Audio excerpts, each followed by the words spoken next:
Assalamualaikum warahmatullahi wabarakatuh. Perkenalkan, nama saya Mileni Asmara Muhtar dengan NIM 1825004-2016 dari Pendidikan Teknik Elektronika Fakultas Teknik Universitas Negeri Makassar. Nah, di sini saya akan menjelaskan tentang materi-materi yang telah diberikan pada mata kuliah Teknik Kendali Digital. Yang pertama itu modul 1 pengantar sistem kendali. Nah, sebelum menjelaskan apakah yang dimaksud dengan sistem pengendalian, terlebih dahulu perlu kita ketahui arti dari pengendalian. Pengendalian atau kontrol adalah upaya yang dilakukan untuk menjaga atau mencapai kondisi yang diinginkan pada sistem fisik dengan mengubah variabel tertentu yang dipilih. Pengendalian dapat juga berarti mengukur nilai dari variabel sistem yang dikontrol dan menerapkan variabel yang dimanipulasi ke sistem untuk mengoreksi atau membatasi penyimpangan nilai yang diukur dari nilai yang dikehendaki.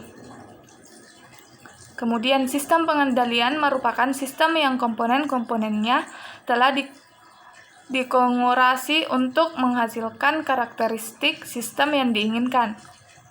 Teknik sistem pengendalian merupakan pengembangan konfigurasi komponen-komponen yang tepat untuk mencapai objek performansi.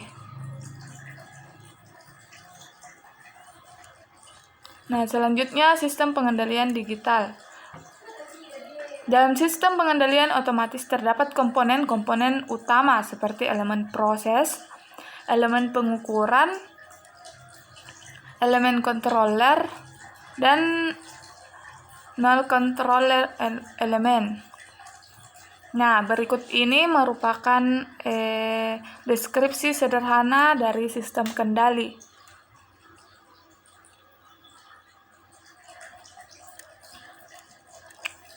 Selanjutnya, modul 2, yaitu model-model sistem kendali. Sistem merupakan sekumpulan objek yang sifat-sifatnya ingin dipelajari. Dengan definisi tersebut, banyak hal di sekitar yang dapat dikategorikan dengan sistem. Misalnya, sistem matahari, hutan tropis, kapasitor dengan resistor, jaringan komputer, dan masih banyak yang lain. Nah, sistem fisik adalah hukum Ohm, atau lebih tepat dikatakan sebagai model Ohm, yang diterapkan pada fenomena resistansi elektrik.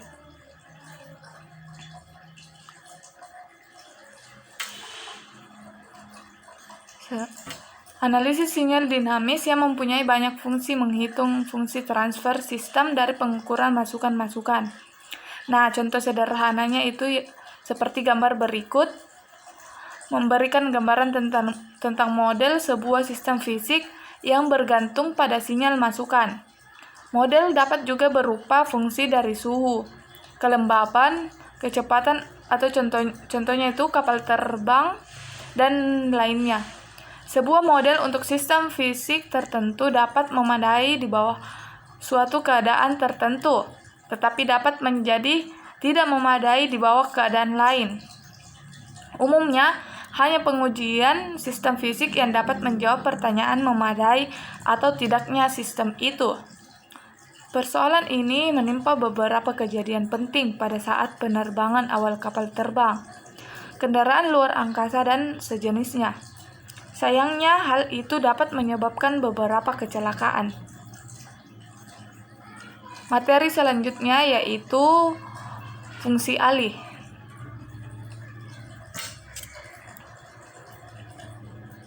Istilah gain digunakan untuk menunjukkan relasi antara masukan dan keluaran sebuah sistem, di mana gain atau G, keluaran dan masukan. Bila masukan dan keluaran sistem yang dinyatakan dalam bentuk fungsi S, maka fungsi alih atau transfer atau GS didefinisikan sebagai keluaran atau masukan ketika semua kondisi mula sebelum masukan dikenakan adalah sama dengan 0. Nah, di bawah ini merupakan rumus dari fungsi alih, yaitu S sebagai masukan dan Y sebagai keluaran.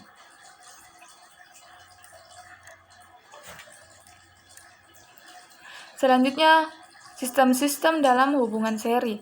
Sistem yang terdiri dari dua buah subsistem yang terhubung seri. Subsistem pertama memiliki masukan X dan keluaran Y1. Jadi G1S sama dengan Y1S sama dengan XS. Dan subsistem yang kedua memiliki masukan Y1S dan keluaran YS. Jadi G2S sama dengan YS sama dengan Y1S. Kemudian sistem-sistem dalam hubungan seri. Untuk sistem-sistem dengan loop umpan balik negatif akan didapat situasi seperti digambarkan oleh gambar berikut, di mana keluaran sistem diumpan balikan melalui suatu sistem dengan fungsi alih untuk dikurangkan dari masukan sistem. Sistem umpan balik memiliki masukan YS dan keluaran HS. Jadi sinyal umpan balik adalah HS. HS YS. Sinyal error adalah selisih antara sinyal masukan sistem XS dan sinyal umpan balik. Materi keempat yaitu transformasi Laplace. Transformasi Laplace digunakan untuk mengubah fungsi yang berada dalam kawasan waktu T ke kawasan S. Solusi didapat dengan mengubah persamaan diferensial yang merupakan fungsi waktu dari kawasan waktu T ke kawasan S dengan menggunakan transformasi Laplace. Rumus transformasi Laplace jika digunakan secara langsung pada permasalahan akan seringkali dijumpai kesulitan dalam perhitungannya, sehingga disarankan untuk menggunakan bantuan tabel transformasi Laplace. Nah, berikut merupakan tabel fungsi transformasi Laplace. Yang di sebelah kiri yaitu fungsi asal atau ft, dan sebelah kanan yaitu merupakan fungsi bayangan atau fs.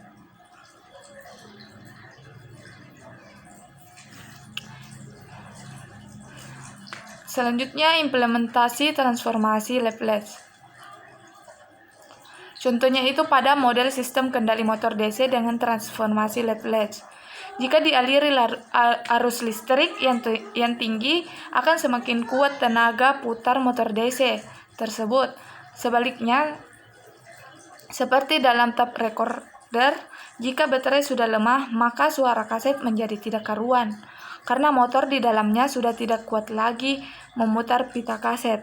Maka, bisa dikatakan bahwa torsi yang dihasilkan berbanding lurus dengan besar arus listrik yang dialirkan pada motor. Pada mobil mainan yang memakai baterai misalnya, semakin besar torsinya, semakin sulit lajunya dihentikan dengan tangan kita. Materi selanjutnya yaitu Rothe-Locuus. Rothe-Locuus merupakan suatu teknik grafis yang memberikan kita deskripsi kualitatif mengenai performa suatu sistem kontrol. Rothe-Locuus dapat digunakan untuk memecahkan persoalan-persoalan kontrol untuk sistem-sistem ordo tinggi. Rothe-Locuus dapat juga digunakan untuk menaksir stabilitas. Rothe sendiri merupakan akar-akar, sedangkan Locuus tempat, dan Rothe-Locuus yaitu tempat kedudukan akar-akar persamaan karakteristik dari sebuah sistem pengendalian proses digunakan untuk menentukan stabilitas sistem tersebut, selalu stabil atau ada batas kestabilannya. Nah, kemudian implementasi Rothe-Locuus. Terdapat beberapa spesifikasi sistem lain seperti waktu naik, waktu menetap, ketelitian pada keadaan mantap. Jika parameter perancangan yang ada hanya berupa penguat daya, yakni jika tanpa menggunakan kompensasi, perancangan saja dengan tepat. Namun, dalam praktek perancangan umumnya, nilai K yang dipilih harus memenuhi semua spesifikasi perancangan sampai batas-batas tertentu. Materi ke-6 yaitu transformasi Z. Transformasi Z adalah salah satu metode matematis yang biasa digunakan untuk analisis dan sintesis dari sistem kendali listrik. Peranan transformasi Z dalam sistem diskrit sama seperti transformasi Laplace dalam sistem kontinu. Dalam suatu sistem kendali listrik linear, suatu persamaan beda linear mengarakterisasi dinamika sistem. Untuk menentukan tanggapan sistem terhadap suatu masukan yang diberikan, suatu persamaan beda harus diselesaikan. Dengan metode transformasi Z, solusi persamaan beda linear menjadi persamaan aljabar biasa. Jadi seperti transformasi Laplace yang mengubah persamaan diferensial linear yang tidak berubah dengan waktu ke dalam persamaan aljabar dalam S. Transformasi Z mengubah persamaan beda linear yang tidak berubah dengan waktu ke dalam persamaan aljabar. Nah, berikut merupakan sifat-sifat transformasi Z. Di sini ada sifat, ranah waktu, dan ranah frekuensi.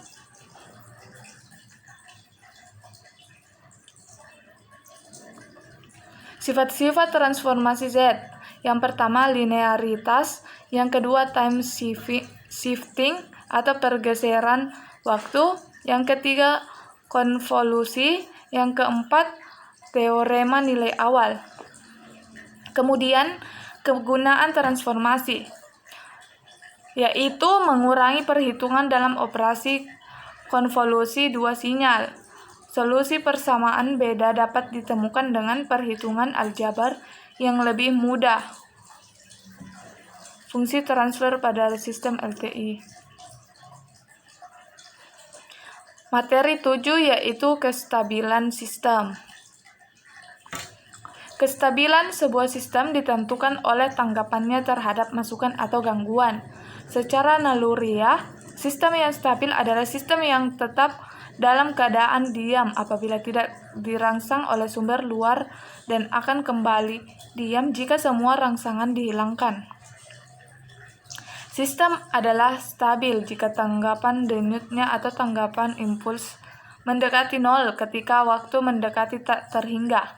Sebaliknya, jika tanggapan denyut tidak mendekati nol, maka dikatakan sistem tak stabil. Secara lain, definisi sistem bila didasarkan atas tanggapan sistem terhadap masukan terbatas, yaitu masukan-masukan yang besarnya lebih kecil dari suatu harga sehingga untuk sepanjang waktu. Sistem adalah stabil jika setiap masukan terbatas menghasilkan keluaran terbatas. Berikut cara menentukan kestabilan suatu sistem. Yang pertama yaitu persamaan karakteristik. Yang kedua, kriteria Roth. Yang ketiga, kriteria Hurwitz. Yang keempat, kriteria continue fraction. Yang kelima, kriteria Lyapunov. Yang keenam, metode kedua Lyapunov. Materi ke-8 yaitu konversi analog digital atau ADC dan DAC. Analog to digital converter atau ADC adalah pengubah dari analog ke digital. Fungsi dari ADC adalah untuk mengubah data analog menjadi data digital yang nantinya akan masuk ke suatu komponen digital yaitu microcontroller.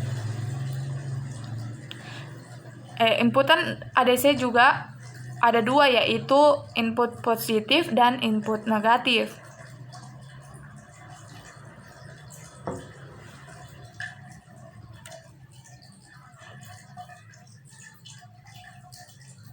Selanjutnya, contoh mengubah analog ke digital. Pengubah sinyal analog ke digital merupakan proses pengambil masukan analog, mencupliknya, kemudian mengubah amplitudo dari setiap cuplikan menjadi sandi digital. Keluarannya adalah sejumlah bit-bit digital paralel yang status logikanya adalah menunjukkan amplitudo dari setiap cuplikan. Berbagai sandi dapat digunakan untuk menyajikannya, dan yang paling populer adalah sandi biner yang akan digunakan pada proses analog ke digital yang akan dibahas pada bab ini.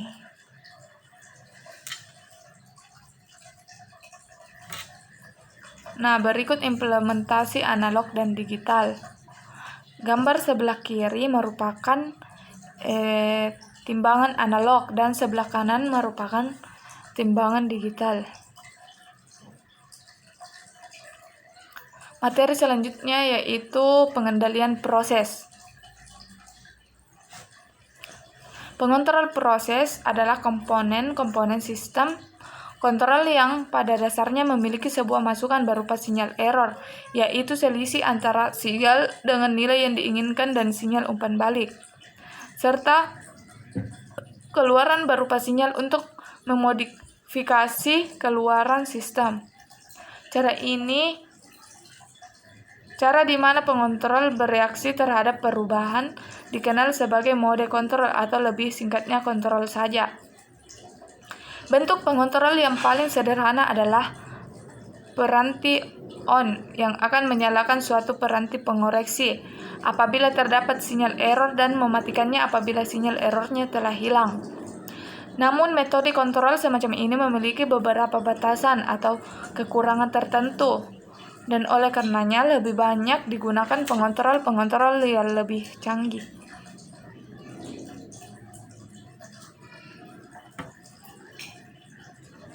Nah, berikut merupakan gambar diagram blok pengendali proses atau PID. Keterangannya yaitu EMF dalam kurung T merupakan output dari pengontrol PID atau manipulat variabel. KP adalah konstanta proporsional, TI konstanta integral, TD konstanta derivatif, ET merupakan error atau selisih antara set point dengan level aktual. Implementasi pengendalian proses seperti pada kontrol pada televisi dan kontrol pada mobil mainan. Selanjutnya yaitu modul 10 dengan Programmable Logic Control atau PLC. PLC adalah sistem berbasis mikroprosesor yang menggunakan memori yang dapat diprogram untuk menyimpan instruksi-instruksi dan mengimplementasikan fungsi-fungsi seperti fungsi logika, pengurutan, pewaktuan, pencacahan, dan aritmatika untuk mengontrol mesin-mesin dan proses, serta dirancang untuk dioperasikan oleh insinyur yang mungkin memiliki kemampuan atau pengetahuan terbatas mengenai komputer dan bahasa pemrograman. Nah, berikut merupakan gambar diagram blok PLC. Di sini ada power supply, CPU, memori, dan lainnya. Untuk implementasi pengendalian proses, di sini ada gambar sebelah kiri merupakan implementasi PLC, sebelah kanan alat elektronik. Selanjutnya modul 10 diagram Nyquist merupakan kriteria kestabilan yang merelasikan respon frekuensi loop terbuka sistem dengan banyak zero dan pol dari sistem closed loop yang terletak di sebelah sumbu hayal kanan bidang S. Kriteria ini sangat berguna dalam teknik kendali karena kestabilan mutlak sistem closed loop dapat ditemukan secara grafis dari kurva respon frekuensi loop terbuka, sehingga tidak perlu lagi mencari kutub-kutub loop tertutup. Nah, kegunaan dari diagram Nyquist yaitu karena seperti yang kita ketahui, dalam teknik kendali kita tidak akan lepas dari yang namanya kestabilan sistem. Maka dari itu, kita memerlukan rumus, diagram teknik grafis, dan lain sebagainya untuk menentukan stabilitas dari sistem dinamik. Dan untuk itulah, diagram Nyquist dibutuhkan dalam teknik kendali, meskipun diagram ini hanyalah sistem grafis. Akan tetapi, hanya dengan melihat plot Nyquist saja, loop sistem terbuka dapat diterapkan tanpa menghitung kutub dan nol, baik dari loop sistem tertutup atau terbuka. Akibatnya, ini dapat diterapkan ke sistem yang ditentukan oleh fungsi non-rasional, seperti sistem dengan penundaan. Berbeda dengan plot Nyquist ini dapat diterima fungsi transfer dengan singularitas setengah bidang kanan. Selain itu, terdapat generalisasi alami untuk sistem yang lebih kompleks dengan banyak input dan output ganda, sehingga kriteria Nyquist banyak digunakan dalam teknik sistem kendali. Demikianlah penjelasan dari saya. Kurang dan lebihnya mohon dimaafkan. Assalamualaikum warahmatullahi wabarakatuh.